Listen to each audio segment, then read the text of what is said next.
की इस online class में आप सभी लोगों का स्वागत है। और आज मैं आपको अपने विषय से संबंधित जो महत्वपूर्ण टॉपिक है, भारत में सूफी मत का प्रचार और प्रसार, इसके अंतर्गत मैं आपको बताना चाहता हूं कि जो सूफी मत है भारत में आखिर किस तरीके से प्रचार या प्रसार हुआ और बहुत कम समय में इतने बड़े स्तर पर उसको मानने वाले लोग कैसे, कह सकते हैं, संख्या कैसे बढ़ गई उनकी। तो जहाँ तक आप भी ये चीज़ समझते होंगे, मैं भी ये चीज़ जान रहा हूँ कि मनुष्य का नेचर होता है सहजता और सरलता। जब अच्छी चीज़ें, अच्छी बातें जिनको आसानी से हम ग्रहण कर सकते हैं और उसका पालन कर सकते हैं और उनको पालन करने से आपस में भाईचारा, समानता और भेदभाव रहित समाज का जब निर्माण होता है, तो ऐसी स्थिति में हमें लगता है कि चाहे वो कोई भी धर्म, परंपरा, रीति रिवाज हो जो मनुष्य को आगे बढ़ने में तमाम तरह की दिक्कतें पैदा करता हो, तो ऐसे धर्म या रूढ़िवादी समाज को अलग रख देना चाहिए और हमें कुछ ऐसी सहज और सरल चीज़ों को अपनाना चाहिए।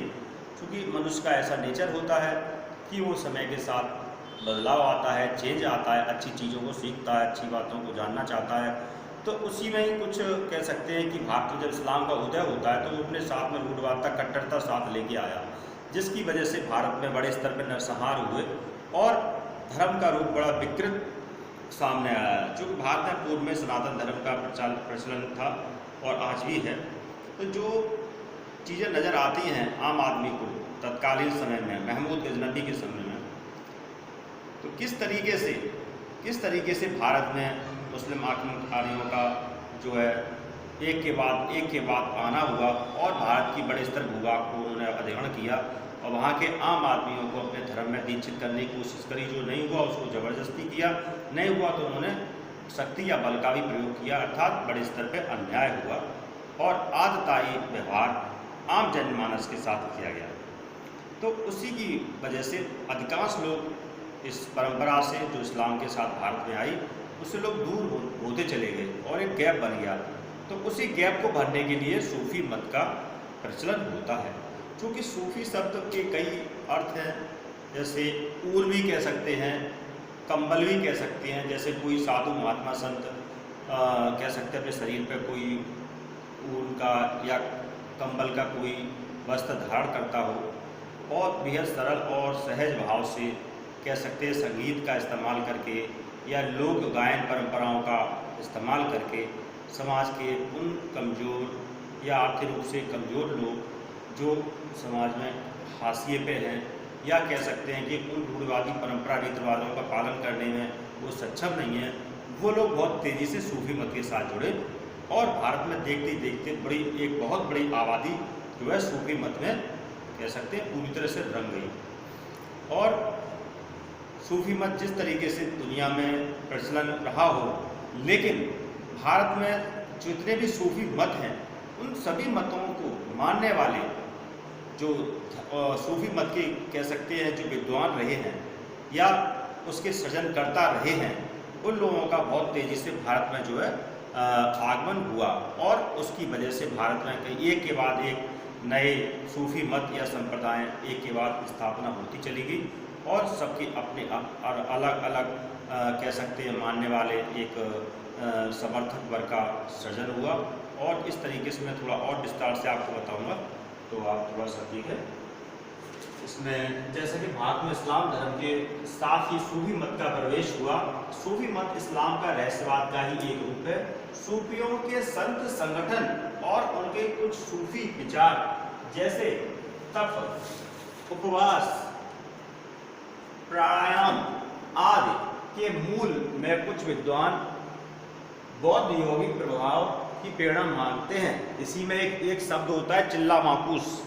चिल्ला माकूस भी एक तरीके से जो है कह सकते हैं एक तप या योग करने की एक प्रक्रिया कह सकते हैं, एक तरीका कहा जा सकता है जिसमें कोई भी साधु महात्मा सूफी मत का प्रचलन जो मानने वाला है वो सर के बल जो है कुएं में लटक जाता है और निर्धारित समय तक लटका रहेगा और वो योग या साधना में लीन रहेगा, तो वो चिल्ला माकूस कहा जाता है। तो इसके अलावा जैसे इस्लाम के उदय से पूर्व वैसे बौद्ध धर्म मध्य एशिया में व्यापक रूप से प्रचलन में था, और उसी का कह सकते हैं उसी को एक तरह से प्रभाव खत्म होता गया और सूफी मत का प्रचलन भी बढ़ता चला गया। तो सूफी सिलसिलों को सामान्य रूप से दो भागों में बांटा जा सकता है। बासरा अर्थात जो इस्लाम धर्म या शरीयत को पालन करने वाले हों, या बेसरा अर्थात वे सरा को बंधे हुए नहीं हैं। बासरा सिलसिलों का अनुपालन घुमक्कड़ संत अधिक करते थे। तो इसमें जो महत्वपूर्ण जो संप्रदाय का प्रचलन हुआ या भारत में इनका प्रसार हुआ, उनमें चिश्ती संप्रदाय जिसमें बहुत महत्वपूर्ण है, जिसमें ख्वाजा मोइनुद्दीन चिश्ती जिन्होंने 1142 से 1236 ईस्वी के बीच में भारत में अजमेर में आके उन्होंने अपना जो है अपना एक खानकाह का निर्माण कराया। वहीं उन्होंने वहाँ रह के बहुत बड़े स्तर पर साधना की और संगीत कह सकते हैं संगीत के माध्यम से लोगों को अपने करीब लोगों को आए या बहुत लोग उनके मुरीद बने। और इसी कड़ी में कुतुबुद्दीन बख्तियार काकी 1186 से 1236 और हमीदुद्दीन नागौरी जो, और इसके बाद फरीदुद्दीन गंज शिकार 1173 से 1265। तो वैसे तो इन जो चिश्ती संप्रदाय इनके बहुत महत्वपूर्ण जो भी ग्रंथ हैं, तो उसमें गुरु ग्रंथ साहब में इनके कथनों को बाकायदा बड़े स्तर पर जो है संकलन किया गया है। जैसे बाबा फरीद ने अपने उपदेशों के प्रचार के लिए पंजाबी भाषा का भी प्रयोग किया। और निजामुद्दीन औलिया हैं 1265 से 1325 में। इसके अलावा जो अन्य महत्वपूर्ण जो सिलसिले भारत में जो हुए, उनमें सोहरावर्दी सिलसिला जिनकी स्थापना शहाबुद्दीन सोहरावर्दी बहाउद्दीन जकारिया ने भारत में की थी। और इसके अलावा कादरी संप्रदाय शेख अब्दुल कादिर जिलानी ने इसकी स्थापना की थी। सत्तारी शाह अब्दुल सत्तारी ने इस पंथ की स्थापना की थी। और फिर फिरदौसी सिलसिला इसकी शेख बदरुद्दीन ने स्थापना करी थी। नक्शबंदी सिलसिला ये बाकी बिल्लाह ने इसकी उपाधि कह सकते हैं कि संस्थापक थे इसके। तो इन्होंने बहुत तेज़ी से जिस तरीके से भारत में इसका प्रचार प्रसार किया, तो उसमें देखा जा सकता है कि सुल्तान अलाउद्दीन खिलजी जलालुद्दीन खिलजी ने जो है शेख निजामुद्दीन औलिया के समय में काफ़ी महत्वपूर्ण जो कह सकते हैं कि आपस में बहुत घनिष्ठ संबंध या अच्छे संबंध रहे हैं। लेकिन गियासुद्दीन तुगलक के निजामुद्दीन औलिया से कटु संबंध थे। इनकी लोकप्रियता से भयभीत होकर उन्हें दिल्ली छोड़ने का आदेश दिया था। अपने बंगाल अभियान के दौरान उसने औलिया को धमकी भरा पत्र भिजवाया था, जिसके उत्तर में उन्होंने कहा था दिल्ली अभी दूर है, अर्थात जो है दिल्ली से पहले ही एक दुर्घटना में जो है गियासुद्दीन तुगलक की मृत्यु हो जाती है। तो इसके अलावा जैसे इसमें सोहरावर्दी संप्रदाय है, तो चिश्ती संप्रदाय के बाद भारत में दूसरा सर्वाधिक लोकप्रिय संप्रदाय सोहरावर्दी संप्रदाय था। इस शाखा के संस्थापक शेख जियाउद्दीन थे, जो गजाली के समकालीन थे। वे उच्च कोटि के विद्वान थे। शेख बहाउद्दीन जकारिया सर्वप्रथम सोहरावर्दी शाखा का प्रचार बहाउद्दीन जकारिया ने किया। इल्तुतमिश ने शेख उल इस्लाम का पद दिया था। और इसके बाद फिरदौसी संप्रदाय है। फिरदौसी सिलसिला सोहरावर्दी सिलसिले की एक शाखा थी। इसकी स्थापना शेख बदरुद्दीन समरकंदी ने बिहार के राजगिरी में की थी। इस सिलसिले में सबसे प्रसिद्ध सरफुद्दीन याह्या मनेरी थे। शेख याह्या ने अपने मकतूबता पत्रों में वहदत उल वजूद के सिद्धांत को इस्लामी कानून के निकट लाने की चेष्टा की। मुनेरी के बाद फिरदौसी संप्रदाय में शेख हुसैन बल्कि प्रसिद्ध संत हुए। इनका प्रमुख केंद्र बिहार था।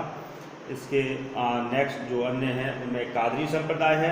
कादरी शाखा के अनुयायी गाने और बजाने के विरोधी थे तथा वे हरे रंग के पगड़ी बांधते थे। उनमें लाल गुलाब का फूल भी लगाते थे। मुगल शासक शाहजहाँ का पुत्र दारा शुको इसी सिलसिले का अनुयायी था। इस शाखा का संस्थापक शेख मुहिउद्दीन कादिर जिलानी, जिन्हें अब्दुल कादिर जिलानी कहते हैं, थे। भारत में शाखा का सर्वप्रथम प्रचार शाह नियामतुल्लाह और मखदूम जिलानी ने 15वीं शताब्दी में किया था। मखदूम जिलानी ने उच्च को अपना शिक्षा का केंद्र बनाया और लोधी सुल्तान सिकंदर लोधी जिलानी का शिष्य था। इसके बाद अन्य संप्रदाय आता है नक्शबंदी संप्रदाय। इस सिलसिले के संत संगीत के विरोधी थे और मुगल वंश ने इस शाखा का संबंध बाबर से आरंभ हुआ। नक्शबंदी शाखा के स्थापना ख्वाजा बहाउद्दीन नक्शबंद और ख्वाजा अलादीन ने 14वीं शताब्दी में की थी। ख्वाद महमूद इस शाखा के प्रमुख संत थे। उन्होंने भारत में आकर कश्मीर को अपना केंद्र बनाया। भारत में नक्शबंदी शाखा का प्रचार सर्वप्रथम बाकी बिल्ला ने किया था, जो काबुल से आए थे। ख्वाजा बाकी बिल्ला के शिष्यों में शेख अहमद सरहिंदी प्रमुख थे। वे मुजाहिद, धर्म सुधारक और मुज्जिद आलिफ सानी के नाम से प्रसिद्ध थे। मुगल बादशाह जहांगीर इन्हीं के शिष्य था। शेख अहमद सरहिंदी ने भारत में सर्वप्रथम एक क्रमबद्ध धर्म का प्रचार प्रसार किया। बादशाह औरंगजेब नक्शबंदी परंपरा का अनुयायी था। वह शेख मासूम का शिष्य था। शेख अहमद सरहिंदी के एक शिष्य शेख आदम बनूरी थे, जिसे शाहजहां ने देश से निष्कासित कर दिया था। इसके अलावा सत्तारी संप्रदाय है। तो सत्तारी संप्रदाय के अंतर्गत शाखा मध्य एशिया, ईरान में इस्किया और तुर्की में बिस्तामिया के नाम से प्रसिद्ध थी। भारत में शाखा के प्रवर्तक शेख अब्दुल सत्तार थे। इस सिलसिले की स्थापना लोधी काल में हुई। मोहम्मद गौस संगीत के विकास में मोहम्मद गौस का योगदान निर्णायक रहा है। वे संगीतक तानसेन इन्हीं के शिष्य थे। उनमें से तानसेन ने ईरानी संगीत की शिक्षा प्राप्त की थी। भारत में कलंदरिया शाखा का प्रचार नजमुद्दीन कलंदर ने प्रारंभ किया था। तो एक लंबा सिलसिला जिस तरीके से भारत में सूफी मत के प्रचार के लिए जो शुरू होता है, तो अब ये चीज़ तो हम समझते हैं। आज भी हम लोग देखते हैं कि आप कोई भी किसी भी महत्वपूर्ण दरगाह पे चले जाइए, मज़ार पे चले जाइएगा, तो बहुत बड़ी संख्या में आम आदमी, आम लोग जो भारत में रहते हैं, बड़ी संख्या में बिना कोई भेदभाव के वहाँ जाते हैं, वहाँ प्रार्थना करते हैं और उनके मन में किसी प्रकार का भेदभाव नहीं होता। और चाहे वो मंदिर में प्रार्थना करें, चाहे फिर जाके वो दरगाह में प्रार्थना करें, वो बहुत सच्चे मन से श्रद्धा के साथ में। आप देखते होंगे अपने आसपास जो भी दरगाहें हैं बड़ी बड़ी महत्वपूर्ण, जहाँ लोगों की मान्यता है, जैसा कि सोचते हैं लोग अमूमन, और वहाँ लोग जाके अपनी इच्छाओं को व्यक्त करते हैं, प्रार्थना करते हैं और उनको लगता है कि शायद वहाँ जाने से उनके कष्ट दुख दूर हो जाएंगे।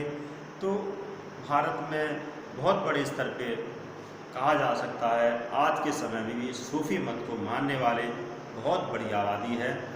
अजमेर में ख्वाजा मोइनुद्दीन चिश्ती की जो दरगाह है, और इसके अलावा बाराबंकी में भी बड़ी दरगाह है। तो ये सभी दरगाहों पे सभी लोग, हर वर्ग धर्म संप्रदाय का व्यक्ति जाता है, प्रार्थना करता है और इससे उनको राहत मिलती हो। तो ये भी एक बड़ी बात है, महत्वपूर्ण बात है। तो इस सब के पीछे सरलता और सहजता है। कोई धार्मिक कट्टरता नहीं, कोई रूढ़वादिता नहीं। आप स्वेच्छा से आप अपने मन की बात को रख सकते हैं बाजार पे। और लोगों का ये भी मानना है कि वहाँ जाने से उनको सुकून मिलता है, शांति मिलती है। तो इस तरीके से सूफी मत का भारत में बहुत बड़े स्तर पर प्रसार होता है और आज भी बड़ी संख्या में हम लोग देखते हैं। सभी मज़ारों पर लोग, सभी धर्मों के लोग समान रूप से जाते हैं। तो ये एक कह सकते हैं, ये एक अच्छी बढ़िया ऐसी सोच है जिससे लोग, सभी धर्मों के लोग एक जगह इकट्ठे होते हैं, मिलते हैं, बात करते हैं, आपस में भाईचारा प्रेम भावना बढ़ती है। और आज आपका ये महत्वपूर्ण टॉपिक इसी के साथ समाप्त होता है। धन्यवाद।